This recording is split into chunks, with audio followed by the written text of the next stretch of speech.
ఓలా అతనికి ఒక కారు ఉందా? ఓయో వానికి ఒక లాడ్జ్ ఉందా? అవి బస్ అనికి ఏమైనా బస్సు ఉందా? రెడ్ బస్ అతనికి ఏమైనా బస్సు ఉందా? ఒక బస్సు లేదండి.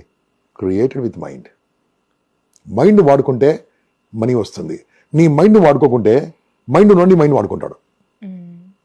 సో ఎంప్లాయీ చెయ్యండి, ఎంప్లాయ్మెంట్ చేయండి కొంతకాలం, అనుభవం కోసం చేయండి. నేను కూడా పనిచేసాను చెప్పాను కదా. కానీ నేను పనిచేసిన పని ఎలాంటి తెలుసా? Business come employment. జాబ్లో శాలరీ వస్తుంది, బోల్డ్ అంత ఇన్సెంటివ్ వస్తుంది. మామూలుగా ఇన్సెంటివ్ కాదు, బిజినెస్ టైప్ జాబ్ చేశాను కాబట్టి నేను చేయగలిగాను, లేకుంటే చేయలేకపోతుంటాను.